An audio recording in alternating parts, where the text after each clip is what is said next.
So jihad basically means to strive and struggle. So we lie and we cheat and we claim things that are not part of Islam, and guess what? Not all of them are dumb. They can tell when we lie. They can tell when someone sits behind it that says, Islam is peace. Islam is about peace. There's no jihad. The only jihad is the jihad of the soul. You fight against your struggle, your shaitan, khalas. That's where jihad ends. Every ayah you read in the book of Allah, you have misunderstood it. Ya Shaykh, why are you afraid to tell the people the truth?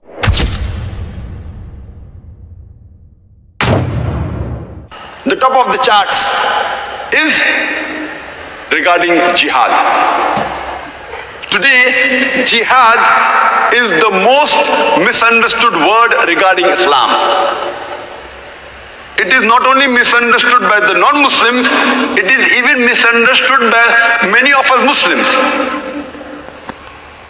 Non-Muslims and main Muslims think that jihad means any war fought by any Muslim for any reason, whether it be for power, whether it be for wealth, whether it be for land, whether it be for language. Any war fought by any Muslim for any reason is called as jihad. Jihad does not mean any war fought by any Muslim for any reason, whether it be for money, whether it be for power, whether it be for land, whether it be for language. Jihad is an Arabic word which comes from the word jahada, which means to strive, which means to struggle. So jihad basically means to strive and struggle. In the Islamic context, jihad means to strive and struggle against one's own evil inclinations. Jihad also means to strive and struggle to make the society better. Well, taqiyya allows Muslims to lie to defend Islam, so he can say anything to make it sound good and look sweet. But so long as Islam is concerned, jihad is a war fought against non-Muslims. Not against Muslims, but against non-Muslims to win souls for Allah. And in that war, it is required of them to unalive people or give their own life in that war. For gain. For what gain? 72 virgins. Now, hear from Jihad book. We Muslims don't have the bravery that the Sahaba did in conveying the truth. So we lie and we cheat and we claim things that are not part of Islam, and guess what? Not all of them are dumb. They can tell when we lie. They can tell when someone sits behind it that says, Islam is peace. Islam is about peace. There's no jihad. The only jihad is the jihad of the soul. You fight against your struggle, your shaitan, khalas. That's where jihad ends. Every ayah you read in the book of Allah, you have misunderstood it. Ya Shaykh, why are you afraid to tell the people the truth? Don't you think Allah gave him a brain? Don't you think this kafir is going to open the Quran, read Surah Al-Anfal, and he's going to come across these ayat, the military ayat, which you've been trying to hide? Then what are you going to do?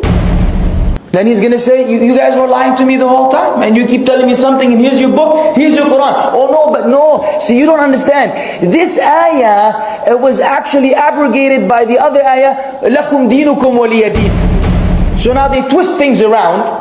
If that was in the beginning, ajib ya akhi. So you keep playing with the deen of Allah and changing and altering and sugarcoating to please a bunch of people, and at the end of the day the da'wah is lost in the process. Jesus Christ said, there is nothing hidden that will not be exposed. What is done in secret, that you shall reveal on a rooftop. Many Muslims try to promote Islam as a peaceful religion, but there are Muslims that are very bold, that will come out like this person to tell you the truth. It is not peaceful religion.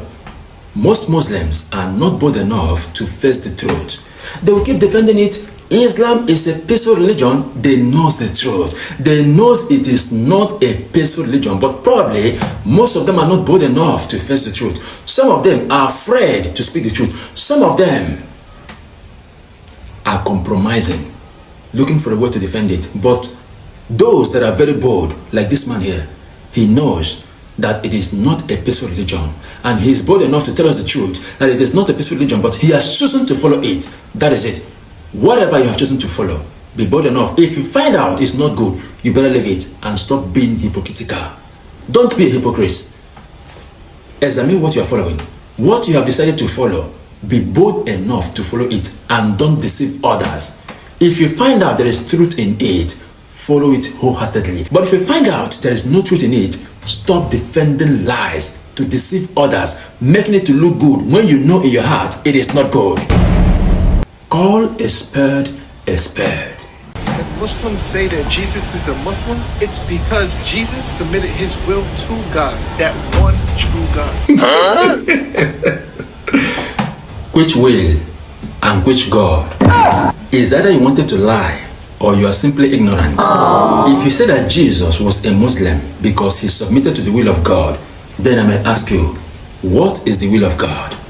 Are you aware that Muslims disagree with Jesus regarding the will of God, and for the same, fighting against Christianity to today? Alright, let's confirm. What is the will of God? John 6:40. Jesus said, "This is the will of him that sent me, that anyone," listen and know what the will of God is, "that anyone who seeth the Son and believeth on him shall have everlasting life, and I, the Son, shall raise him up at the last day." Now, if I may ask you Muslims, do you agree with Jesus that Jesus is the Son of God? The answer is no. Do you also agree with Jesus that faith in Jesus is eternal life? The answer is also no. Oh my God. You can see very clearly, Islam disagree with the will of God, yet claim that Jesus was a Muslim. I'm not just saying this as a Muslim. I can use the Bible to prove it. Father, if thou be willing, remove this cup from me. Nevertheless, not my will, but thine be done. Wait, if who is willing? Allah? No. But Father, if thou art willing, let this cup pass away from me. But nevertheless, not my way, but thine be done. Did Jesus say, if Allah is willing, or if Father, if thou art willing? Muslims, if I may ask you, is Allah a father? Quran itself disagree that Allah is not father and has no son, and Jesus is not the Son of God. So why do you make your claim and still destroy yourself in the claim that you make? Allah is simply not a father, but the God Jesus Christ was talking about, the God of Israel, is a father. That's why I said, it's either you wanted to lie or you are simply ignorant. Allah is not father. The God of Israel is father. There's several verses in the Bible that shows that Jesus practiced Islamic acts, and I'm going to show them to you right now. Jesus prostrated in prayer in Matthew chapter 26 verse 39. Not only Jews or Jesus prostrated and prayed. Many idol worshippers today, they also prostrate when they pray. Now, regarding prayer, the system of prayer, Jesus Christ said to his apostles, if you want to pray, do not be like the hypocrites. And who was Jesus Christ referring as hypocrites? We'll find out from the statement of Jesus.